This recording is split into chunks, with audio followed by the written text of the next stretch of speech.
Ben, salut la gang de Prochain Dent. En fait, aujourd'hui, je vous fais une vidéo parce qu'on rentre en période de grande chaleur qui devrait durer toute la semaine. Donc, quoi surveiller pour pas que notre procédé soit déshydraté?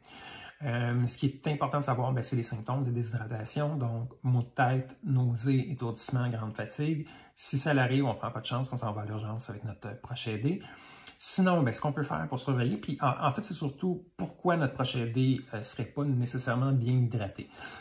Avec la maladie d'Alzheimer, en fait, puis même avec l'âge tout simplement, le ressenti de la soif est moins présent, ou en tout cas moins bien décelé.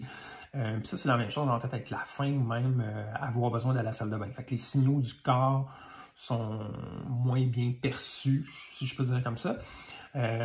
Donc, si on attend que notre procédé aille se chercher de quoi à boire régulièrement, ça se peut que ça n'arrive pas.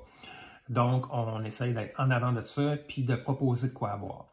Ce qui peut arriver aussi, même si on dépose un verre à côté d'eux en disant, je vous ai servi un verre d'eau, vous allez le boire, buvez votre verre, vous allez être correct. Il y a certains cas de maladie qui font que ça n'arrivera pas.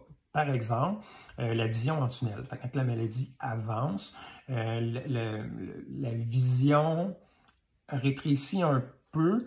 En fait, c'est le champ d'attention qui va réduire. Fait que si vous déposez, si je regarde la TV, puis que le champ d'attention est sur la télévision, ce qui existe autour, donc un verre avec de quoi à boire à côté sur une petite table, il n'est pas là parce qu'il n'est pas dans ce champ-là. Fait qu'il peut rester comme 2 heures là, sans qu'il prenne nécessairement de quoi à boire. Ça, c'est un cas. Sinon, ce qui peut arriver aussi, quand la maladie est vraiment avancée, c'est d'avoir l'initiative de dire je vais prendre mon verre puis je vais boire. Puis ça se peut qu'il y ait tout d'un coup une bulle qui ne sache pas quoi faire avec le verre. Fait que pour être au-devant de ça, on offre de quoi boire. Ça, c'est le meilleur truc. Vous connaissez votre procédé, vous savez ce qu'il aime. On essaye de réduire les choix. Quand la maladie avance, les choix deviennent un peu comme une montagne insurmontable. Fait que si on offre 3-4 choix, là, ils ne sauront pas nécessairement quoi prendre, puis ils vont finir par vous dire ce que tu veux. Donc, on réduit ça, on offre de quoi. Je me suis pris un verre d'eau, je vous amène un verre d'eau. On peut aussi boire avec notre procédé. On prend une gorgée, ce qui fait que ça va l'inciter à boire par mimétisme, surtout en fait dans le stade avancé où ils sont moins aptes à savoir quoi faire avec le verre. Là, en vous voyant, ah oui, OK, puis là, ils vont le prendre, puis ils vont boire aussi. Donc, c'est ça, on offre aussi quelques trucs, là. On offre des alternatives à l'eau, parce que c'est un peu plate. Et le goût aussi, avec la maladie d'Alzheimer, le goût change, les goûts sont moins intenses.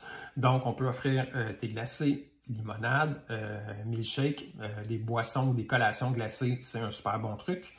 On pense en fait à des fruits aussi qui sont riches en eau, le melon d'eau, la fraise. Sinon, dans les légumes, là, on peut penser laitue, concombre, tomate, radis, vous les connaissez. Puis en fait, tout ça fait une super bonne salade aussi.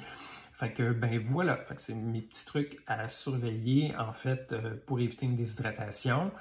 Et j'espère que puis les trucs vont pour vous aussi. Là, comme Prochain Dent, on s'assure de rester hydraté par des grosses journées comme aujourd'hui.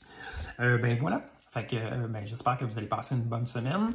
Et si ça vous dit, likez, commentez évidemment pour que la page soit vue, que les vidéos soient un peu vues par l'algorithme.